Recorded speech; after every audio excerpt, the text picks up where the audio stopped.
Assalamualaikum warahmatullahi wabarakatuh. Selamat pagi anak-anakku sekalian. Semoga kalian selalu dalam keadaan sehat dan dalam lindungan Allah Subhanahu wa taala. Dan jangan lupa kalian harus tetap mematuhi protokol kesehatan.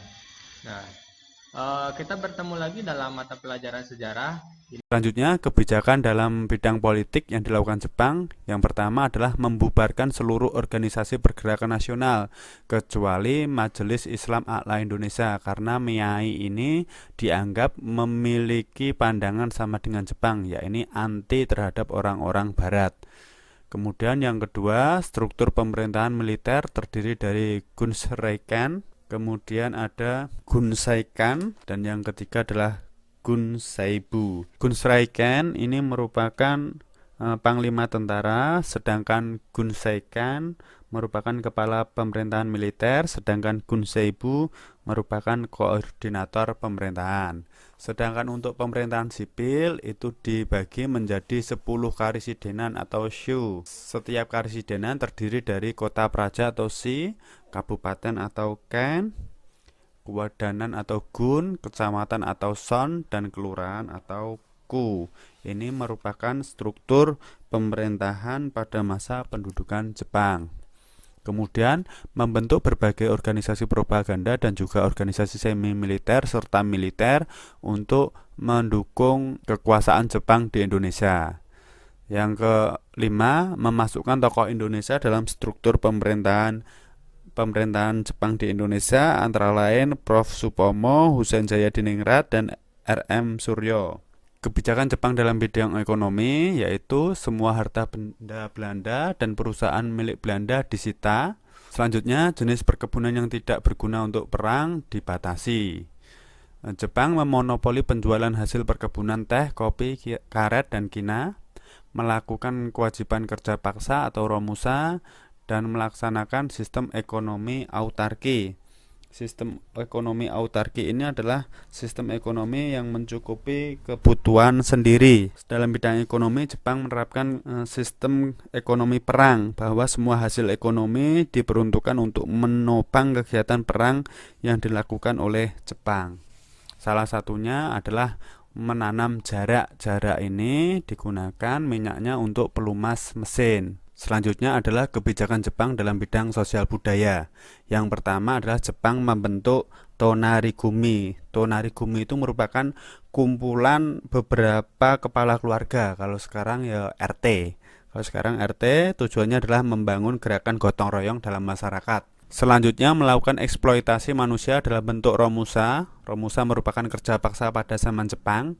Kalau zaman Belanda disebut kerja rodi. Dan yang kedua adalah kinrohoshi, yaitu wajib kerja tanpa upah bagi tokoh masyarakat seperti pamong desa atau pegawai rendahan, dan jugun yanfu. Jugun yanfu ini merupakan dianggap sebagai wanita penghibur. Awalnya mereka dikatakan untuk menjadi pekerja seperti guru atau perawat, tetapi ternyata mereka dijadikan sebagai wanita penghibur bagi tentara Jepang.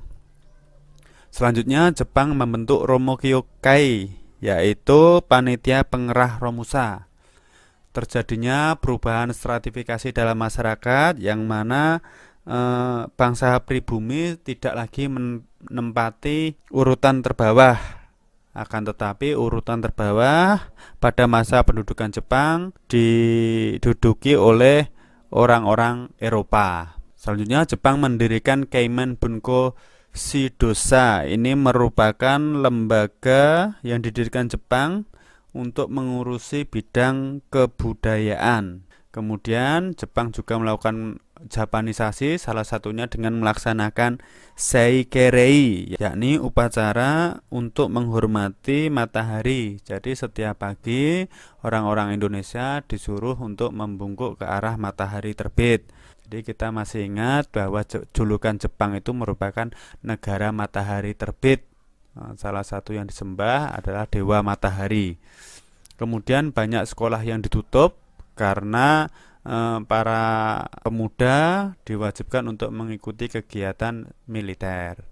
Selanjutnya organisasi bentukan Jepang antara lain Gerakan 3A yang diketuai oleh Mr. Samsudin. 3A itu ini Jepang Cahaya Asia, Jepang Pelindung Asia, dan Jepang Pemimpin Asia.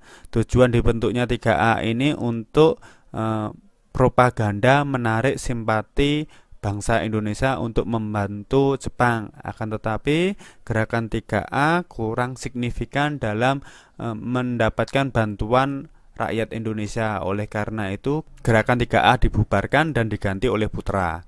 Selanjutnya ada Chuo Sangiin, yaitu Badan Pertimbangan Pusat. Tujuannya memberikan saran kebijakan terhadap pemerintah Jepang dalam mengambil kebijakan di Indonesia. Yang ketiga, Putra. Putra merupakan pusat tenaga rakyat. Tokohnya adalah Insinyur Soekarno, Muhammad Hatta, Kiai Haji Mas Mansur, dan Ki Hajar Dewantoro atau Suwardi Suryaningrat. Empat tokoh ini terkenal dengan nama Empat Serangkai. Kalau zaman Belanda dulu ada namanya tokoh Tiga Serangkai dari Indische Partij. Kalau pada masa pendudukan Jepang itu Empat Serangkai. Tujuan dari Putra adalah memusatkan kekuatan untuk membantu Jepang dalam perang. Akan tetapi ternyata Putra itu lebih bermanfaat bagi orang Indonesia karena tokoh Empat Serangkai ini ternyata menanamkan nilai-nilai nasionalisme kepada rakyat Indonesia, dan akhirnya Putra dibubarkan diganti Jawa Hokokai, yaitu himpunan kebaktian Jawa yang bertugas untuk mengumpulkan dana baik berupa uang maupun hasil bumi. Organisasi Jawa Hokokai ini hanya berkembang di daerah Jawa, sementara di luar Jawa organisasi ini tidak bisa berkembang.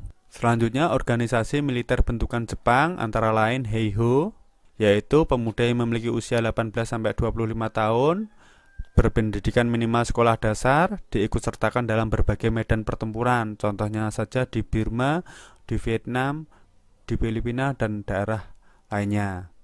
Berada di bawah komando militer tentara Jepang. Sedangkan yang satunya adalah pembela tanah air atau PETA, atas inisiatif dari Gatot Mangkupraja mengusulkan kepada pemerintah Jepang untuk membentuk pembela tanah air. Terdapat jenjang kepangkatan antara lain Daidancho, Chodancho, Sudancho, dan Budancho. Tujuan dari PETA adalah membela Indonesia dari serangan sekutu. Ada beberapa tokoh Indonesia yang nantinya ikut berjuang dalam mempertahankan kemerdekaan yang merupakan lulusan dari PETA, seperti Soeharto, seperti Jenderal Sudirman, itu merupakan lulusan dari PETA.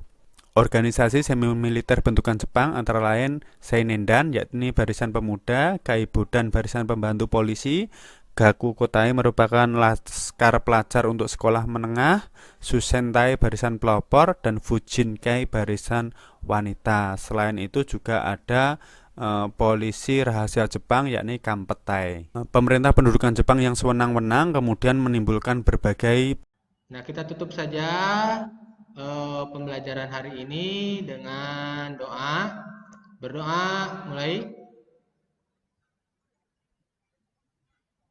Berdoa selesai. Nah, jangan lupa di rumah kalian dibaca lagi materinya supaya pengetahuan kalian semakin bertambah dan semakin baik. Wabillahi taufiq wal hidayah. Wassalamualaikum warahmatullahi wabarakatuh. Terima kasih.